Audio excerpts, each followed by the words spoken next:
ಎಲ್ಲರಿಗೂ ನಮಸ್ಕಾರ. ಸಾಯಿಸ್ ಕಿಚನ್ಗೆ ಸ್ವಾಗತ. ಇವತ್ತು ರುಚಿಯಾದ ಹಾಗೂ ತುಂಬ ದಿನಗಟ್ಟಲೆ ಇಡುವಂತಹ ಟೊಮೆಟೊ ಚಟ್ನಿ ಮಾಡುವುದು ಹೇಗೆ ಅಂತ ನೋಡೋಣ. ನಾನು ಮನೆಯಲ್ಲಿ ಮಾಡುವ ರೀತಿ ತೋರಿಸ್ಕೊಡ್ತಾ ಇದ್ದೀನಿ. ರುಚಿಯಾಗಿರುತ್ತೆ, ನೀವು ಟ್ರೈ ಮಾಡಿ ನೋಡಿ ಒಂದ್ಸಲ. ಇದಕ್ಕೆ ಬೇಕಾಗಿರೋದು ಒಂದು 10 ಟೊಮೆಟೊ ತೊಗೊಂಡಿದ್ದೀನಿ. ಇಲ್ಲಿ ನೀವು ನಾಟಿ ಟೊಮೆಟೊ ತೊಗೋಬೋದು ಅಥವಾ ಹೈಬ್ರಿಡ್ ಟೊಮೆಟೊನೂ ತೊಗೋಬೋದು. ನಾನಿಲ್ಲಿ ಹೈಬ್ರಿಡ್ ಟೊಮೆಟೊ ತೊಗೊಂಡಿದ್ದೀನಿ. ಇದನ್ನು ಹೆಚ್ಚಿ ಇಟ್ಕೋಬೇಕು. ಇದಕ್ಕೆ ಒಂದು ಪುಡಿ ಮಾಡ್ಕೊಳ್ಳೋಣ. ಬಾಣಲೆ ಬಿಸಿ ಆದ ನಂತರ ಒಂದು ಸಣ್ಣ ಸ್ಪೂನಲ್ಲಿ ಮೆಂತ್ಯ, 1-2 ಸ್ಪೂನು ಜೀರಿಗೆ ಹಾಕಿ ಸ್ವಲ್ಪ ಹುರ್ಕೊಂಡಿದ್ದೀನಿ. ಅದಾದ ನಂತರ ಒಂದು 2 ಸ್ಪೂನ್ನಷ್ಟು ಧನಿಯಾ ಬೀಜನ ಹಾಕ್ಕೊಂಡಿದ್ದೀನಿ. ಅದನ್ನು ಕೂಡ ನಾನು ಹುರ್ಕೋಬೇಕು, ಘಮ ಬರೋ ತನಕ ಹುರ್ಕೋಬೇಕು. ಈಗ ಆಗಿದೆ. ತಣ್ಣಗಾದ ನಂತರ ಇದಕ್ಕೆ ನಾನು ಕೊಬ್ಬರಿನ ಹಾಕ್ಕೊಳ್ತಾ ಇದ್ದೀನಿ. ಕೊಬ್ಬರಿ ನಿಮಗೆ ಬೇಕು ಅಂದರೆ ಹಾಕ್ಕೋಬೋದು, ಆಪ್ಷನಲ್ ಅದು. ಈಗ ಇದನ್ನು ಪುಡಿ ಮಾಡ್ಕೋಬೇಕು. ಎಷ್ಟು ಸಾಧ್ಯನೋ ಅಷ್ಟು ನುಣ್ಣಗೆ ಪುಡಿ ಮಾಡ್ಕೋಬೇಕು. ನೋಡಿ, ಈಗ ಪುಡಿ ಆಗಿದೆ. ಇದು ಇಷ್ಟು ಇದ್ದರೆ ಸಾಕು. ನಾನು ಕೊಬ್ಬರಿ ಹಾಕಿರೋದ್ರಿಂದ ಸ್ವಲ್ಪ ನುಣ್ಣಗೆ ಆಗಿರೋದು ಕಡಿಮೆ ಇದೆ. ಈಗ ಬಾಣಲೆ ಬಿಸಿ ಮಾಡಲಿಕ್ಕೆ ಇಟ್ಕೊಳ್ಳೋಣ. ಇದರಲ್ಲಿ ಈಗ ಎಣ್ಣೆ ಹಾಕ್ತಾಯಿದ್ದೀನಿ. ಒಂದು 12-15 ಮೆಣಸಿನ್ಕಾಯಿನ ಹಾಕಿದ್ದೀನಿ ನಾನು, ಬ್ಯಾಡಗಿ ಮೆಣಸಿನ್ಕಾಯಿನ. ನಿಮಗೆ ಖಾರ ಬೇಕು ಅಂದರೆ ಗುಂಟೂರು ಮೆಣಸಿನ್ಕಾಯಿನೂ ಹಾಕ್ಕೋಬೋದು. ನಾನು ಹೆಚ್ಚಿಟ್ಟಿರುವಂತಹ ಟೊಮೆಟೊನೂ ಕೂಡ ಸೇರಿಸ್ಕೊಳ್ತಾ ಇದ್ದೀನಿ ಇದಕ್ಕೆ. ಈಗ ಇದನ್ನು ಚೆನ್ನಾಗಿ ಮಿಕ್ಸ್ ಮಾಡಬೇಕು.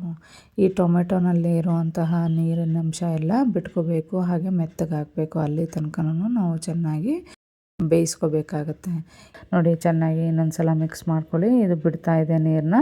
ಇನ್ನೊಂದು ಸ್ವಲ್ಪ ಬೇಯಬೇಕು ಇದು. ಈಗ ಹಾಗೆ ಮತ್ತೆ ತಿರ್ಗಾ ಮುಚ್ಚಿಬಿಟ್ಟು ಒಂದು 5 ನಿಮಿಷ ಬೇಯಿಸ್ಕೊಳ್ಳಿ. ಇದನ್ನು ಚೆನ್ನಾಗಿ ಆ ನೀರು ಬಿಟ್ಕೋಬೇಕಾಗತ್ತೆ. ಇದಕ್ಕೆ ಒಂಚೂರು ಉಪ್ಪು ಸೇರಿಸ್ಕೊಂಡಿದ್ದೀನಿ, ಅದು ಸ್ಕಿಪ್ ಆಗಿದೆ. ಈ ಚಟ್ನಿನ ಒಂದು ವಾರ ನೀವು ಹೊರಗಡೆ ಇಡ್ಬೋದು.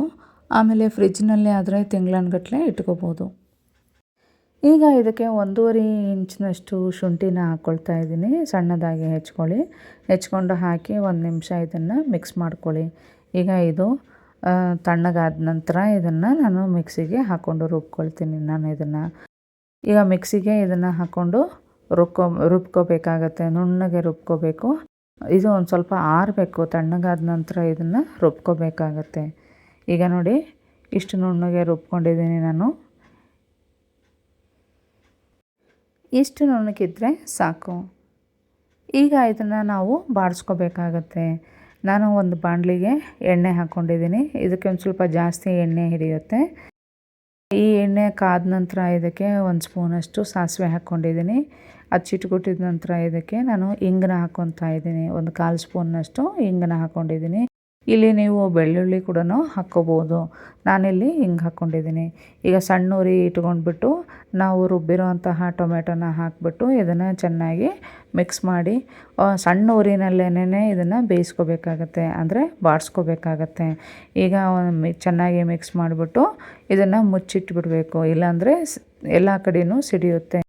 ಒಂದು 5 ನಿಮಿಷ ಆದ ನಂತರ ಇದು ಅದರಲ್ಲಿರೋ ನೀರೆಲ್ಲ ಸ್ವಲ್ಪ ಇಂಗಿರುತ್ತೆ. ಹಾಗೆ ಚೆನ್ನಾಗಿ ಮಿಕ್ಸ್ ಮಾಡ್ಕೋಬೇಕು. ಆವಾಗ ಮಿಕ್ಸ್ ಮಾಡ್ಕೊಳ್ತಾ ಇರಬೇಕು. ಇಲ್ಲ ಅಂತ ಅಂದರೆ ತಳ ಹತ್ತುತ್ತೆ, ಸೀದು ಹೋಗಿಬಿಡುತ್ತೆ. ಹಾಗಾಗಿ ಮಿಕ್ಸ್ ಮಾಡ್ಕೋಬೇಕು. ಮತ್ತು ಈಗ ಮುಚ್ಚಿಟ್ಟಿದ್ದೀನಿ. ನೋಡಿ, ಈಗ ಇನ್ನೊಂದು ಸಲ ಇದು ಆಗ್ತಾ ಬರ್ತಾ ಇದೆ. ಈಗ ಇದಕ್ಕೆ ನಾನು ಪುಡಿ ಹಾಕ್ಕೊಳ್ತಾ ಇದ್ದೀನಿ. ನಾವು ಪುಡಿ ಮಾಡಿ ಇಟ್ಕೊಂಡಿದ್ವಲ್ಲ, ಅದನ್ನು ಹಾಕ್ಕೊಳ್ತಾ ಇದ್ದೀನಿ. ಹಾಕಿ ಚೆನ್ನಾಗಿ ಮಿಕ್ಸ್ ಮಾಡ್ಕೋಬೇಕಾಗತ್ತೆ. ಈಗ ಇದಕ್ಕೆ ರುಚಿಗೆ ತಕ್ಕಷ್ಟು ಉಪ್ಪು ಹಾಕಿದ್ದೀನಿ. ನಾನೆಲ್ಲ 1.5 ಸ್ಪೂನ್ನಷ್ಟು ಉಪ್ಪು ಹಾಕ್ಕೊಂಡಿದ್ದೀನಿ ನಾನು.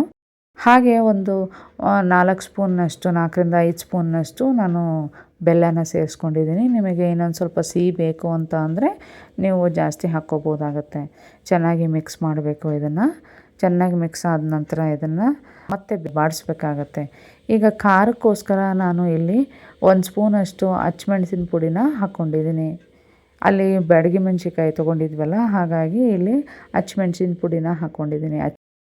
ಟೊಮೆಟೊ ಹಸಿ ವಾಸನೆ ಹೋಗೋ ತನಕನೂ ಬೇಯಿಸ್ಕೋಬೇಕಾಗತ್ತೆ. ಇಲ್ಲ ಅಂತ ಅಂದ್ರೆ ರುಚಿನೂ ಇರಲ್ಲ, ಹಾಗೆ ತುಂಬ ದಿನ ಇಡ್ಲಿಕ್ಕೂ ಆಗಲ್ಲ. ಬೇಯಿಸ್ಕೋಬೇಕಾಗತ್ತೆ. ಒಂದು 5 ನಿಮಿಷ ಇದನ್ನು ಮುಚ್ಚಿ ಬೇಯಿಸ್ಕೊಂಡ್ರೆ ಈಗ ನೋಡಿ ಸುತ್ತಲೂ ಹೇಗೆ ಎಣ್ಣೆ ಬಿಟ್ಕೊಂಡಿದೆ, ಅಂದರೆ ಇದು ಆಗಿದೆ ಅಂತ ಗೊತ್ತಾಗತ್ತೆ. ಈಗ ಇದನ್ನು ಚೆನ್ನಾಗಿ ಮಿಕ್ಸ್ ಮಾಡಿ ಒಂದು ಸಲ ಆಫ್ ಮಾಡಿದರೆ ಆಯಿತು. ಈಗ ಇದು ರೆಡಿ ಇದೆ ಸರ್ವ್ ಮಾಡಲಿಕ್ಕೆ. ಇದನ್ನು ನಾವು ಚಪಾತಿ ಜೊತೆ ತಿನ್ಬೋದು ಅಥವಾ ರೊಟ್ಟಿ ಜೊತೆ ತಿನ್ಬೋದು, ದೋಸೆ, ಇಡ್ಲಿ, ಅನ್ನ ತುಂಬ ಚೆನ್ನಾಗಿರ್ತದೆ. ಬಾಯಿಗೂ ರುಚಿ ಕೂಡ ಇರುತ್ತೆ. ಟ್ರೈ ಮಾಡಿ ನೋಡಿ. ಈ ಟೊಮೆಟೊ ಚಟ್ನಿನ ಈಗ ಸರ್ವ್ ಮಾಡಲಿಕ್ಕೆ ರೆಡಿ ಇದೆ. ಧನ್ಯವಾದಗಳು.